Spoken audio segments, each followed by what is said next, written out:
Brooks, starring Eve Arden.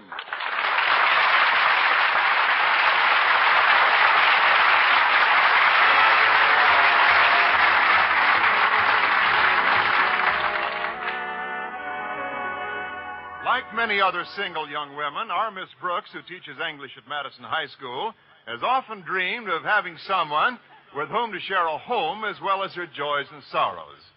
Sometimes, though, the realization doesn't quite seem like the dream.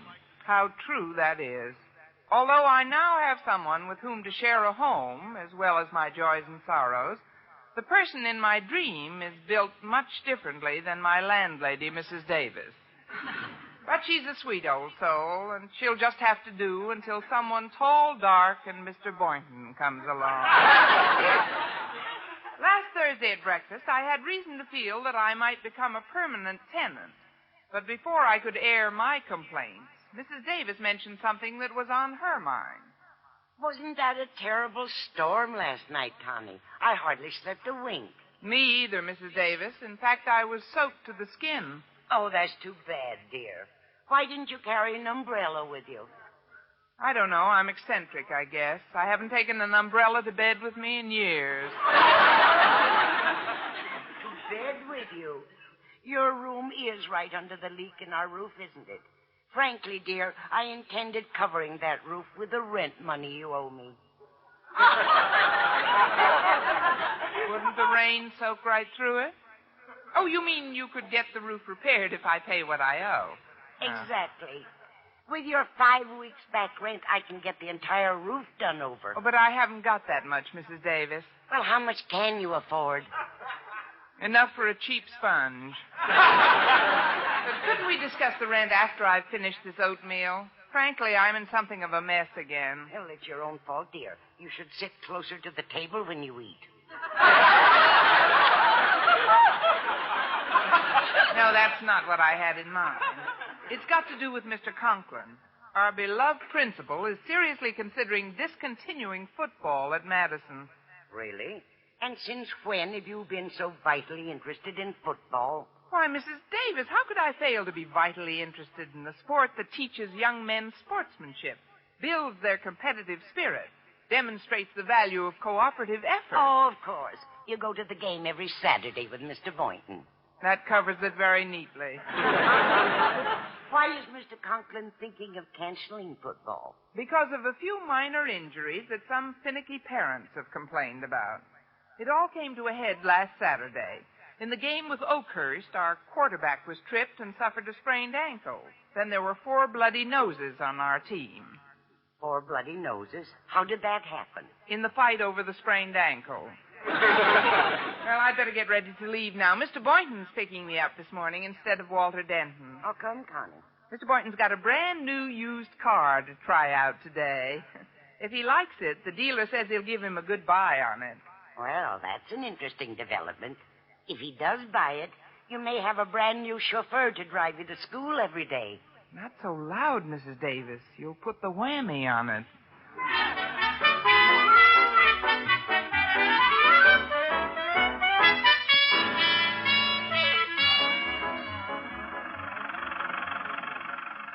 Well, Miss Brooks, how do you like her? Fine, Mr. Boynton. It's a very nice car.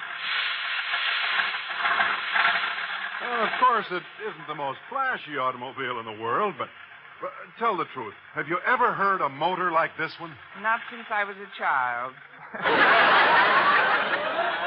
That is, I'm sure it'll be perfect transportation, and after all, that's what you... Why, Mr. Boynton. What's the matter, Miss Brooks? Oh, one of the springs came through the upholstery right next to it.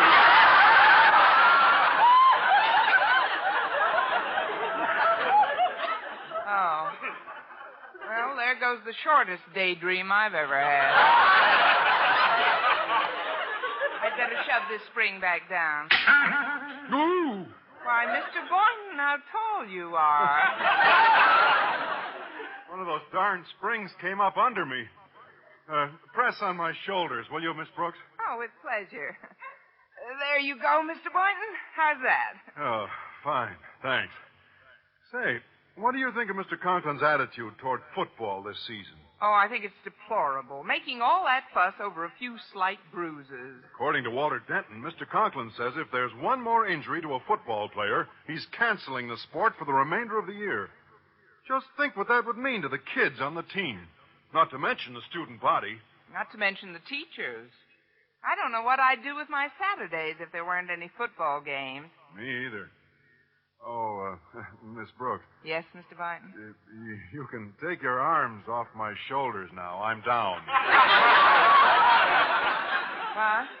Oh, that's where I left them. I wondered why my lap felt so light.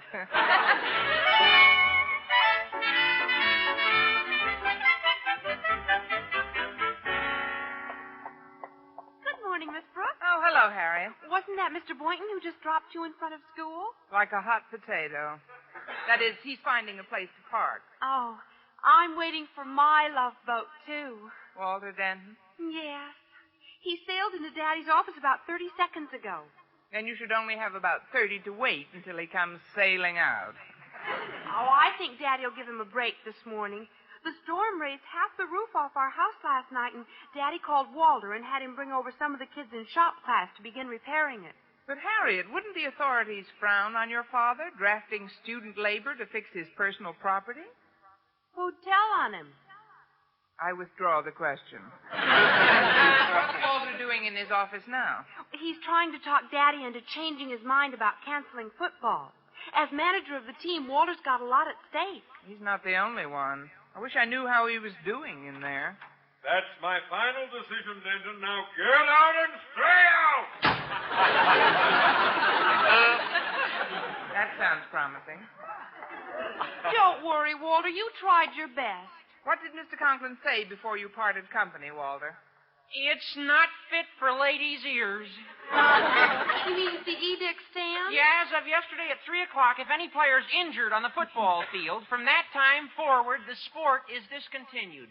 Well, cheer up, Walter. Maybe there won't be any more injuries. That's right. Why look on the gloomy side of things? After all, wait a minute.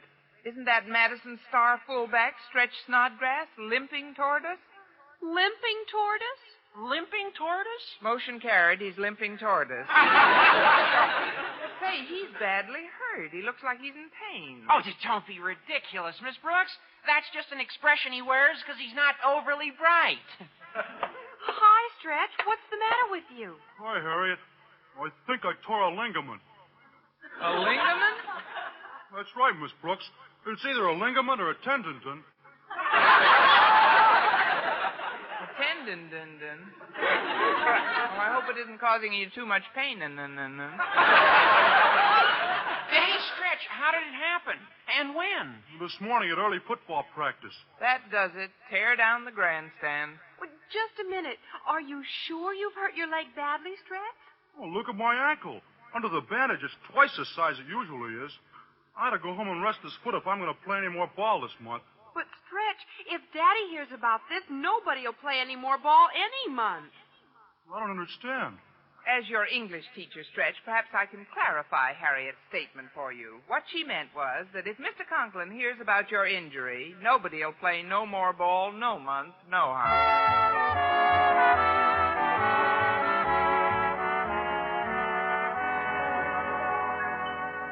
Well, we managed to keep Stretch Snodgrass hidden all morning. And by noon, the Board of Strategy hit upon a plan that we hoped would keep our beloved principal from enforcing his ban on football, even if he did discover Stretch's injury. The plan started when I delivered his lunch tray to Mr. Conklin. When he saw me standing before him in his office, his reaction was immediate.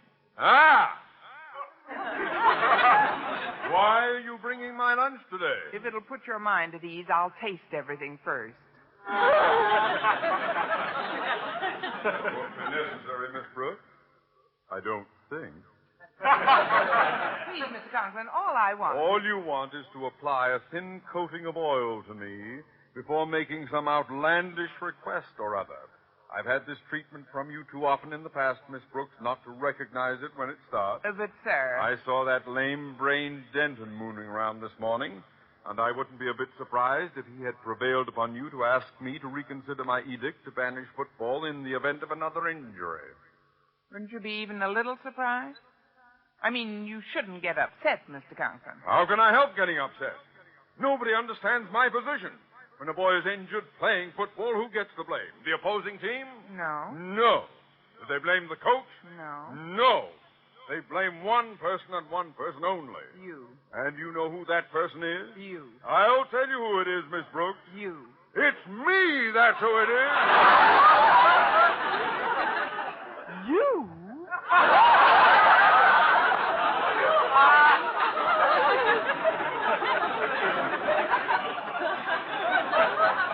Yes, me.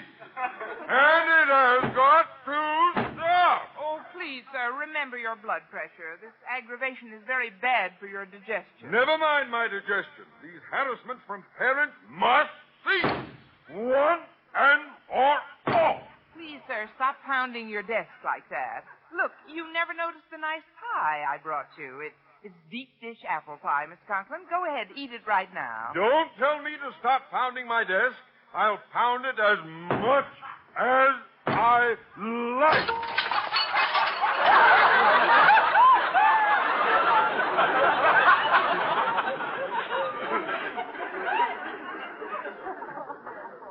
And I'll eat this applesauce when I'm ready.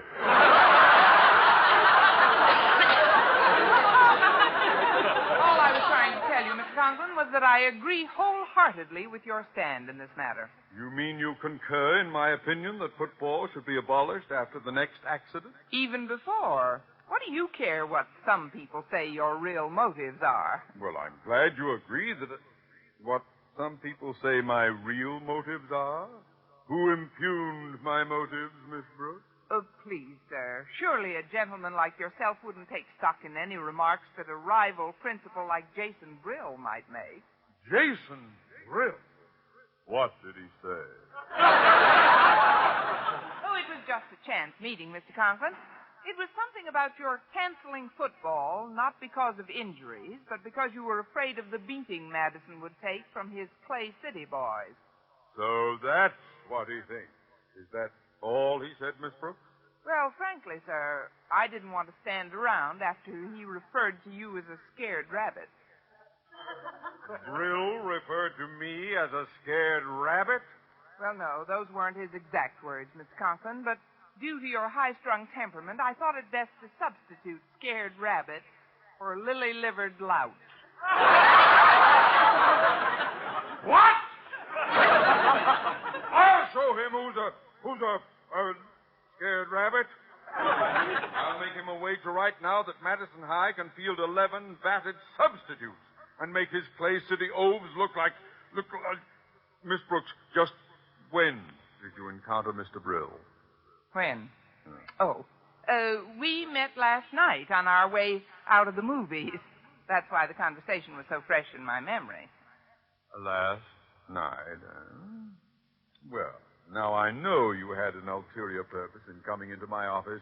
It just so happens, Miss Butinsky, that Jason Brill and I spent all of last evening at a special meeting called by the board. It was a great fight, Mom. I'll be home early.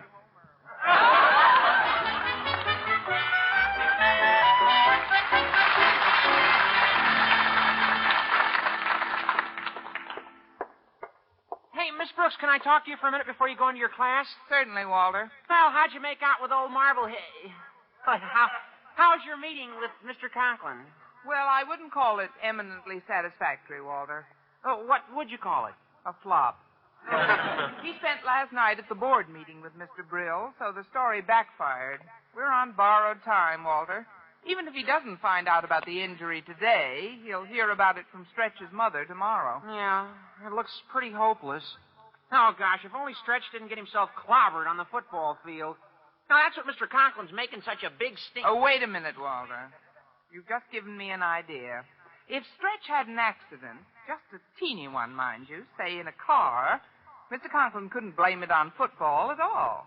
Oh, you mean we tell Stretch to keep his mouth shut, and then we take him home this afternoon, and on the way we fake a crash, and he limps out of it with a sprained ankle? Walter, you're a natural-born conspirator. Thanks. Want to use my car? No, that might make Mr. Conklin suspicious. I'll get the keys to the car Mr. Boynton's trying out. That looks like it's been in an accident already. Of course, we mustn't tell Mr. Boynton why we want it. As a teacher, his code of ethics wouldn't permit him to join in such a plot. Oh, what about you? You're a teacher. Yeah.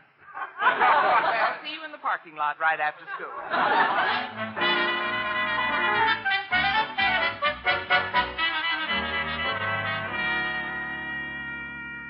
You better get in back, Stretch, old boy. Here, let me give you a hand. Thanks, Walter. Just a minute, Stretch. Roll your trouser leg down over that bandage. We don't want anybody to see you're hurt before we take you home. Yeah, I'll do it. Ah, there we are.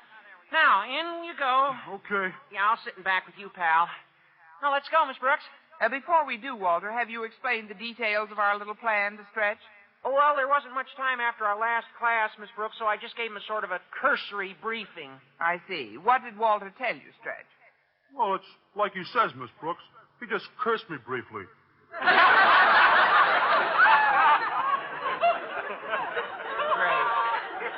Well, it doesn't matter, as long as we get you home without anybody I beg your pardon. to be continued.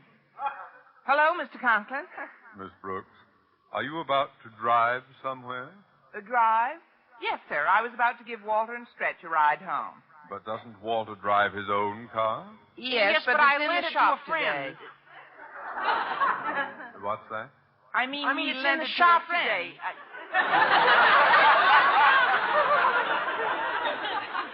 What is all this anyway? Well, they're just giving me a lift home, Mr. Conklin. I see. Why aren't you on the field practicing, Snodgrass? You're Madison's best fullback, aren't you? Oh, he's a little overtrained, Mr. Conklin. The coach thought he ought to let up for a few days. Besides, Stretch's father owns a pet shop, you know, and he needs his help very badly today. Oh, yes, sir. Now, you'll excuse us, Mr. Conklin. Not so fast, young woman. I was about to suggest that since my wife and daughter are using our car for some shopping today, I would like to ride along home with you. With us? Oh, but Mr. Conklin, you'd be very uncomfortable jammed in here with us. This is a 6-passenger car, Miss Brooks, and I can only count 3 heads in it so far. Are you sure you've counted all of Stretch's? I mean, there's no use in our sitting on top of each other. What do you mean on top of each other? I'll sit in front with you, Miss Brooks, and the boys can remain where they are. But, sir... After you, Miss Brooks. You certainly are. Thank you, Mr. Conklin.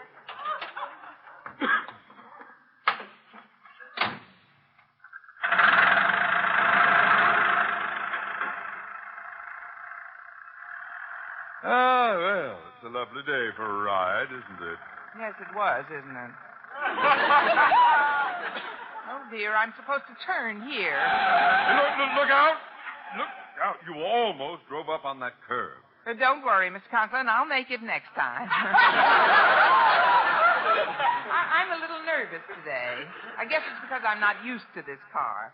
Let's see now. I'd better pull over to the side and test the emergency brake. All ready and back? Yeah, all set, Miss Brooks. What are you doing? Watch out for that hydrant, Miss Brooks. What? Well, the brakes certainly work all right. You hardly touched that hydrant. Stretch, speak to me. It's me, Stretch, your old pal Walter. Are you still conscious, Stretch? Is he still what? Poor kid. He's been hurt. Hurt? But we barely nudged that hydrant. You will help me get him out of the car, Miss Brooks? Right, Walter. Now tell me, where did it get you, Stretch? It was your leg, wasn't it? Yeah, my leg. Yeah, well, try to walk on it. Let's see if it'll support you. What's going on here? Oh, it hurts. Look at me, everybody. Oh, I'm limping. Look at me. Yeah, look at him. But what happened to your leg? I think I pulled a tendon. Which leg is it, Stretch? My right one. I can hardly walk on it. Oh, but this is absurd. You couldn't possibly have hurt your leg in such a slight collision. Oh, I couldn't, huh? Just a minute, Mr. Conklin. There. If my leg ain't hurt, then what is that bandage doing on it?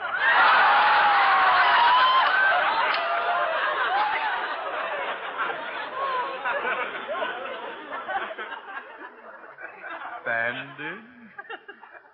You mean your leg was bandaged before the accident? Of course. He's driven with me before. I know the reason for all this chicanery. Snodgrass must have sprained his ankle in football practice this morning. And since my edict was issued yesterday afternoon, football is hereby abolished at Madison High School. Oh, but Mr. Conklin, you don't know that he hurt his ankle in practice. It could have happened anywhere. Why, it even could have happened when Stretch fell off your roof while helping repair it this morning. What do you mean could have happened? That's exactly how Stretch did sprain his ankle. He did? I did? Of course you did. And Walter was there to watch you bounce, weren't you, Walter? It was pitiful.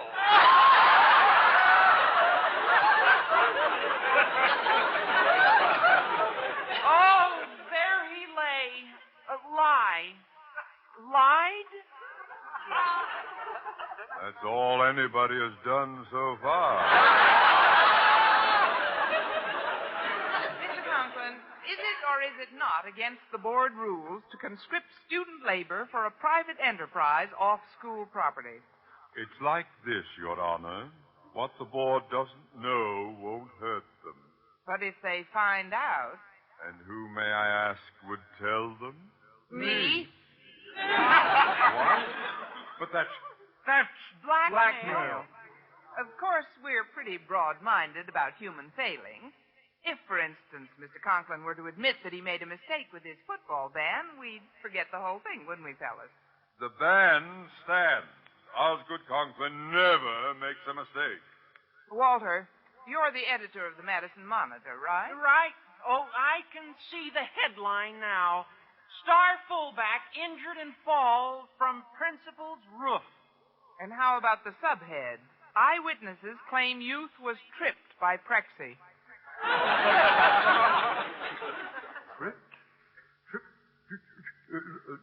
Look, let's talk this thing over. Anybody can make a mistake. Perhaps I was a bit hasty. Football is hereby restored to Madison High School. Oh, hot dog. Miss Brooks, you've done it again. Oh, please, Stretch, I did it again. I don't blame you for bragging. Hey, Miss Brooks, we've got to reciprocate. I'm going to get the shop class to repair the roof over your room tomorrow. Oh, that's very kind of you, Walter, but at lunch today, Mr. Boynton promised he'd work on it tonight. You see, it's worn down pretty thin, and it's quite shaky. Oh, you mean there's danger of Mr. Boynton falling right through? Well, I can't be positive, but let's keep our fingers crossed.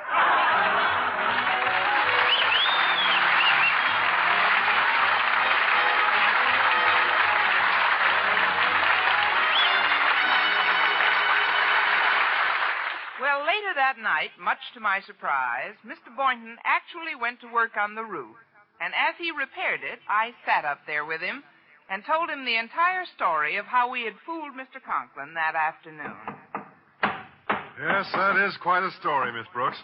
When all seemed lost, Walter thought up the idea that Stretch hurt his ankle falling off Mr. Conklin's roof, huh? Right. And then I told him it's against the board rules to conscript student labor for a private enterprise off school property. Now, do you understand? Yes, it certainly explains everything. Well, don't feel too bad, Mr. Boynton. This has been one of the nicest evenings we've ever spent on Mr. Conklin's roof.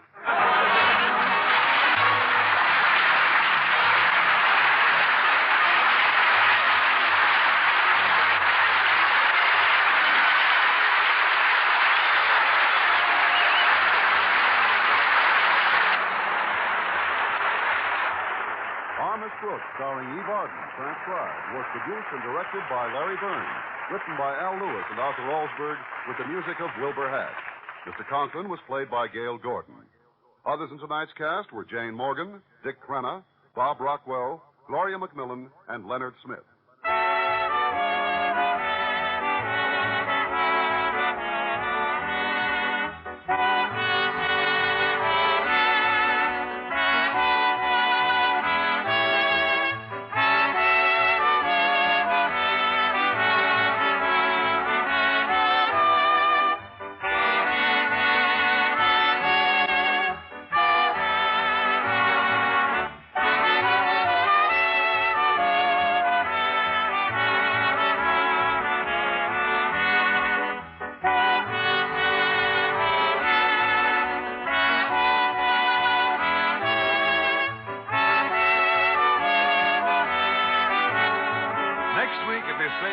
over this same station, Eve Arden, in the role of Madison High School's favorite English teacher, Miss Brooks, will again call the student body together. Don't you be absent. Our Miss Brooks is presented each week through the worldwide facilities of the United States Armed Forces Radio and Television Service.